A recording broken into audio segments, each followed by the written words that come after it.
तो गाइस, आज की इस वीडियो में हम लोग करेंगे क्लास 10 फुटप्रिंट्स विदाउट फीट की बुक में से इंग्लिश में से the second chapter the thief story. तो चलिए वीडियो को स्टार्ट करते हैं। A young boy makes friends with Anil. Anil trusts him completely and employs him. Does the boy betray his trust? तो होता क्या है कि यंग बॉय होता है, वो ये अनिल के साथ दोस्ती करता है। अनिल उसको ट्रस्ट करता है, उसको अपने काम भी देता है उसको। पर क्या वो बॉय उसे धोखा दे देता है, बिट्रे करता है, या फिर उसके ईमानदारी के साथ उसके साथ काम करता है। I was still a thief when I met Anil and only 15. I was an experienced and fairly successful hand. Anil was watching a wrestling match when I approached him. He was about 25, a tall, lean fellow, and he looked easygoing, kind, and simple enough for my purpose. I hadn't much luck of late and thought I might be able to get into the young man's confidence. You look a bit wrestler yourself, I said. A little flattery helps in making friends. So do you, he replied, which put me off for a moment because at that time I was rather thin. Well, I said modestly, I do wrestle a bit. What's your name? Harry Singh. I lied. I took a new name every month that kept me ahead of my police and my former employees. तो होता क्या है कि ये कहते हैं कि मैं तब भी चोर था जब मैं अनिल से मिला। मतलब इससे पता चलता है कि प्रोफेशन इसका रॉबरी का था। मतलब ये चोर था कहता, और जब मैं सिर्फ 15 ही साल का था तब भी मैं एक एक्सपीरियंस और काफी मतलब हमेशा सक्सेसफुली चोर ही रहा है। मतलब इसका जितनी भी चोरियां की है इसने एकदम सक्सेसफुली की है सारी चोरियां। कहता है जब वो उसके पास गया तो अनिल एक रेसलिंग मैच देख रहा था। वो 25 साल का था, एक टॉन लीन फेलो, मतलब थोड़ा-सा बेंड हुआ और ईज़ी गोइंग, मतलब जिसकी ज़िंदगी आराम से चल रही थी। काइंड और सिंपल उसके पर्पस के लिए था। अब उसका पर्पस था चोरी का, मतलब उसको लग रहा था कि सीधा-साधा है, इसको मैं आराम से चोरी कर पाऊँगा इसके घर से। कहते हैं मेरे पास उतना लक नहीं था, पर फिर भी उसने उस यंग मैन के कॉन्फिडेंस को, तो वो सोच रहा था कि वो इस यंग मैन को कॉन्फिडेंस जीत लेगा। वो कहता है कि तुम थोड़े रेसलर जैसे लगते हो, उसने ऐसा बोला। अब फ्लैटरली का मतलब होता है झूठी तारीफ, मतलब कहता है कि झूठी तारीफ दोस्तों को बनाने में, मतलब मस्का लगाना, तो उससे दोस्त बनाने ज्यादा आसान हो जाते हैं। So do you, he replied, मतलब उसने भी यही बोल दिया कि तुम भी वैसे ही लगते हो, जिससे उसको थोड़ा वो चुपचाप हो गया क्योंकि उस टाइम वो काफी पतला सा था। वो उसने मॉडेस्टली बोला आई डू रिसेलेबेट, मतलब थोड़ा सा घबराते से हुए। उसने बोला तुम्हारा नाम क्या है? इसने बोला हैरी सिंह, जो कि गलत नाम था। कहते कि वो हर साल हर महीने न्यू नेम रखता था जो उसको पुलिस से बचाता था, और उसके जो फॉर्मर एम्प्लॉय जहाँ पे उसने चोरियां की और जो बंदे पहले जिन बंदों के नीचे काम करता था उनसे बचाता था कि वो भी इसको ढूंढ ना सके। After his introduction, Anil talked about the well-oiled wrestlers who were grunting, lifting, and throwing each other about. I didn't have much to say. Anil walked away. I followed casually. Hello again, he said. I gave him my most appealing smile. I want to work for you, I said, but I can't pay you. I thought that over for a minute. Perhaps I had misjudged my man. I asked, can you feed me? Can you cook? I can cook, I lied again. If you can cook, then I can feed you. तो फिर इसमें क्या होता है कि जब introduction हो जाती है तो अनिल वो वेल ओल्ड रेसलर्स, मतलब जिन्होंने तेल वेल लगा के रखा होता है और वो लड़ रहे थे जब राउंड में, मतलब अपने रिंग में, उसकी बातें कर रहे थे। फिर उसके पास ज्यादा कुछ बोलने के लिए था नहीं तो अनिल चल पड़ा और ये भी कैजुअली उसके पीछे चल पड़ा। हेलो अगेन, उसने फिर से बोला, और फिर उसका अपीलिंग स्माइल, मतलब उसकी झूठी स्माइल। अपीलिंग का मतलब इधर है अपीलिंग का मतलब इधर है अट्रैक्टिव। अट्रैक्टिव स्माइल उसने दी और पूछा कि मुझे तुम्हारे लिए काम करना है। फिर वो कहता है पर मैं तुम्हें पैसे तो दे नहीं सकता। फिर उसने सोचा कि लगता है मैंने गलत आदमी चूज कर लिया, इसके पास अगर इतने ही पैसे नहीं है कि वो मेरे को पैसे नहीं दे सकता तो मैं इसके घर पे चोरी क्या करूंगा। तो फिर भी वो पूछते कि क्या तुम मुझे खिला सकते हो खाना वगैरह, मतलब क्या तुम मुझे रख सकते हो। तो फिर वो वापस से पूछता है कैन यू कुक, कि क्या तुम खाना पका सकते हो? उसने बोला मैं पका सकता हूँ, लेकिन वो भी एक झूठ था। तो कहते हैं ठीक है, अगर तुम पका सकते हो तो मैं तुम्हें फीड कर सकता हूँ, क्योंकि उसको खाना पका के वो क्या करेगा, उसका मेन जॉब तो चोरी का था। He took me to his room over the Jumna sweet shop and told me I could sleep on the balcony. But the meal I cooked that night must have been terrible because Anil gave it to the stray dog and told me to be off. But I just hung around smiling in my most appealing way, and he couldn't help laughing. Later he patted me on the head and said, "Never mind, he would teach me to cook." He also taught me to write my name and said he would soon teach me to write whole sentences and to add numbers. I was grateful. I knew that once I could write like an educated man, there would be no limit to what I could achieve. तो वो उसको अपने room में ले जाते हैं जो कि जमुना स्वीट शॉप के ऊपर था और उसने बोला कि तुम बैल्कनी में सो सकते हो। पर कहता है कि जो मैंने खाना रात को पकाया था वो पक्का बहुत खराब होगा, क्योंकि अनिल ने उसे एक बाहर के कुत्ते को दे दिया था जो कि गली में होता है, स्ट्रे डॉग को। और उसने बोला कि तुम यहाँ से चले जाओ, पर वो फिर रुका और अपने मोस्ट अपीलिंग वे में स्माइल किया और ताकि वो वापस से मान जाए कि इसको काम पे रख लेते हैं। फिर उसने थोड़ी देर के बाद उसके सर पे हाथ फेरा और बोला कि बुरा मत मानो कि मैं तुम्हें वापस से खाना पकाना सिखाऊंगा। उसने उसको उसका नाम लिखाना सिखाया और उसने बोला कि वो बाद में उसको पूरे सेंटेंसेस लिखना और नंबर्स को ऐड करना सिखाएगा। अब वो बहुत उसके ग्रेटफुल था, मतलब वो होते हैं ना कि जो काफी थैंकफुल होते हैं, वैसे था वो। उसको पता था कि अगर वो एक बार एक एजुकेटेड मैन की तरह लिखना पढ़ना सीख गया तो उसको कोई लिमिट नहीं होगी, जो सब उसको चाहिए। It was quite pleasant working for Anil. I made tea in the morning and then take my time buying the day's supplies, usually making a profit about a rupee a day. I think he knew I made a little money this way, but he did not seem to mind.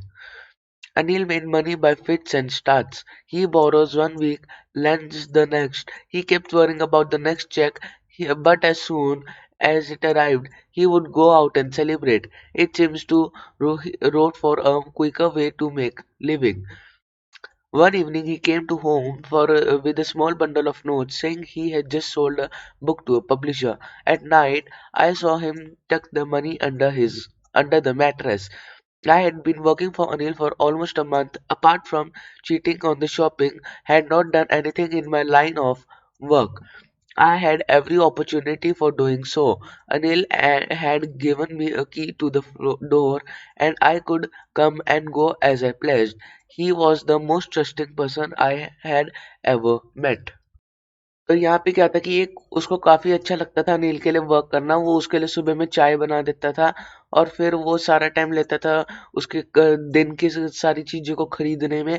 और वो ये सब थोड़ा हेरा फेरी करके, मतलब थोड़ा कम ज्यादा करके 1 रुपए दिन का कमा लेता था। उसको लगता था कि उसको पता होगा कि वो इस तरीके से 1-2 रुपए बना लेता है, पर वो इतना माइंड नहीं करता होगा। कहता अनिल कभी भी अचानक से पैसे कमा लेता था। कहता किसी दिन वो एक किसी हफ्ते वो बोरो करता था और कभी तो उसके पास इतना पैसा आ जाता था कि अगले हफ्ते वो लेंड करता था, दूसरों को देता था। वो हमेशा उसके नेक्स्ट चेक के लिए वेटिंग करता रहता था, पर जैसे ही वो आता था ये बाहर जाता था और सेलिब्रेट कर देता था। मतलब पैसे रखता ही नहीं था, सारे पैसे उड़ा देता था ये सब चीजों में। कि ऐसा लगता था कि वो ऐसा था कि वो मैगजीन्स बनाता था, मैगजीन्स लिखता था ताकि उसकी लिविंग चलती रहे। एक दिन वो घर आया थोड़े से पैसे लेके, एक बंडल लेके पैसों के नोट्स का, और कहता था कि इसने अभी अभी एक बुक पब्लिशर को बेची है। तो उस रात को उसने देखा कि उसने वो सारा पैसा अपने मैट्रेस के जिसके ऊपर वो सोते उसके नीचे रखा है। कहता कि वो अनिल के लिए 1 महीने से काम कर रहा था और इस चीटिंग में शॉपिंग में कि 1-2 रुपए बनाता था। उसने अपने लाइन ऑफ वर्क, मतलब उसकी चोरी का जो करियर है उसमें अभी तक कुछ भी नहीं किया था अनिल के साथ। उसके पास सारी अपॉर्चुनिटी थी ये सब करने के लिए। अनिल ने तो उसको यहाँ तक कि घर की चाबी भी दे रखी थी और वो आ जा सकता था बड़े आराम से। कहता था यही था ये उसके लिए सबसे ज्यादा ट्रस्टिंग पर्सन था जिससे भी वो आज तक जिंदगी में मिला है। And that is why it was so difficult to rob him. It's easy to rob a greedy man because he can afford to be robbed, but it's difficult to rob a careless man. Sometimes he doesn't even notice he has been robbed and takes the pleasure out of the work. Well, it's time I did some real work. I told myself I am out of practice, and if I don't take the money, he will only waste it on his friends. After all, he doesn't even pay me. Anil was asleep. A beam of moonlight stepped over the balcony fell on the bed. I sat up on the floor, considering the situation. If I took the money, I could catch the 10:30 express to Lucknow. Slipping out of the blanket, I crept up to the bed. Anil was sleeping peacefully. His face was clear and unlined. Even I had more marks on my face, though mine were mostly scars. My hand slid under the mattress, searching for the notes. When I found them, I drew them out without a sound. Anil sighed in his sleep and turned on his head side towards me. I was startled and quickly crawled out of the room. तो होता क्या है कि वो उसको उसको काफी difficult लग रहा था चोरी करने के लिए, क्योंकि एक ग्रीडी पर्सन को रॉब करना आसान है क्योंकि वो उसको अफोर्ड कर सकते हैं, पर ये केयरलेस बंदे को रॉब करना कभी कभी बहुत मुश्किल लगता है, क्योंकि उसको तो पता ही नहीं चलता कि उसको चोरी कर लिया गया है। तो जो चोरी का मजा होता है कि जब बंदा दूसरा परेशान होता है वो भी चला जाता है।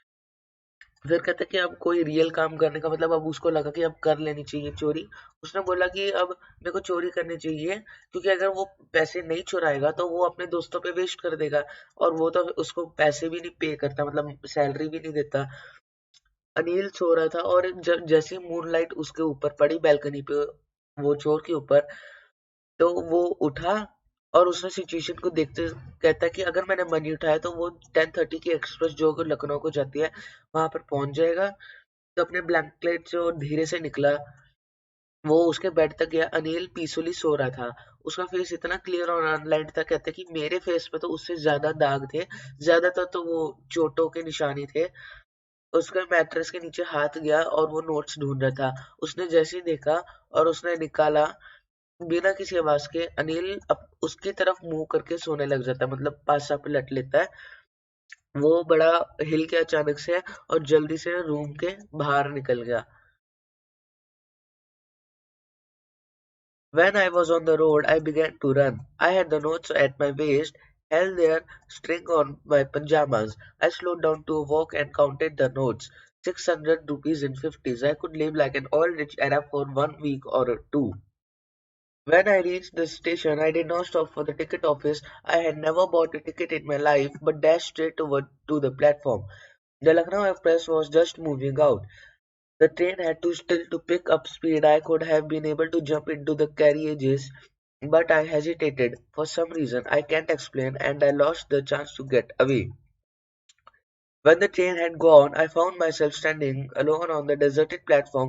I had no idea where to spend the night. I had no friends, believing that friends were more trouble than help. And I did not want to make anyone curious by staying at one of the small hotels near the station. The only person I knew really well was the man I had robbed. Leaving the station, I walked slowly through the bazaar. तो क्या होता है कि जब वो road पे था वो भागने लगा और उसने अपने नोट्स अपने वेस्ट पे, पजामा जो उसने पहना था उसकी स्ट्रिंग से बांध दिए। वो थोड़ा धीरे हो गया और उसने नोट्स को काउंट किया।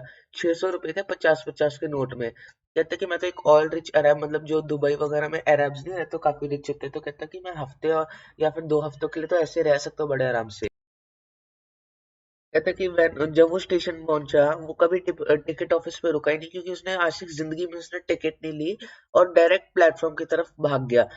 जो एक्सप्रेस थी वो बस निकल ही रही थी और ट्रेन को अभी भी स्पीड उठानी थी और वो जंप कर सकता था ट्रेन में, पर वो हेजिटेट किया एक किसी कारण की वजह से जो वो समझा नहीं पाया, और उसने ट्रेन में जाने का चांस खो दिया। और जब ट्रेन चली गई तो उसने अकेला खुद को पाया प्लेटफॉर्म पे खड़े खड़े। उसके पास कोई आइडिया नहीं था कि नाइट को कहाँ पे स्पेंड करना है। उसके पास कोई फ्रेंड्स नहीं थे, क्योंकि उसको लगता था कि फ्रेंड्स ज्यादा ट्रबल है हेल्प की बजाय। और उसे उसे किसी को क्यूरियसली, मतलब हैरान नहीं करना था कि अकेला कि वो किसी भी स्मॉल होटल में रहते हुए जो कि स्टेशन के नियर थे, कि जैसे कोई सोचे कि अकेला लड़का ऐसे क्यों रह रहा है, इसके पास इतने पैसे कहाँ से, ऐसे कुछ भी सोच के। जो जिस पर्सन को सिर्फ वो अकेले जानता था वो तो वही आदमी था जिसको उसने चुराया था। जब वो स्टेशन को छोड़ रहा था तो वो बाजार के थ्रू धीरे धीरे चलने लग पड़ा। In my short career as a thief, I had made a study of men's faces when they had lost their goods. The greedy man showed fear, the rich showed anger, the poor man showed acceptance, but I knew that real face when I discovered the test would show only a touch of sadness, not for the loss of money but for the loss of trust. I found myself in the Maidan and sat down on the bench. The night was chilly, it was early November, and a light drizzle added to my discomfort. Soon it was raining quite heavily. My shirt and pajamas stuck to my skin, and a cold wind blew and the rain across my face. I went back to the bazaar and sat down in the shelter of the clock tower. The clock showed midnight. I felt for the notes. They were damp from the rain. Anil's money, in the morning he would probably had me given 2 or 3 rupees to go to the cinema, but now I had it all. I could cook his meals, run to the bazaar or learn to write whole sentences anymore. कहते हैं कि जो मेरा short career था thief का, मतलब अभी तो 15 साल का था, तो कितनी ज्यादा चोरी की होंगी। कहते हैं कि मैंने उसमें मैन के फेसेस, कि जब उनका कुछ चोरी हो जाता है तो उनको कैसा लगता है।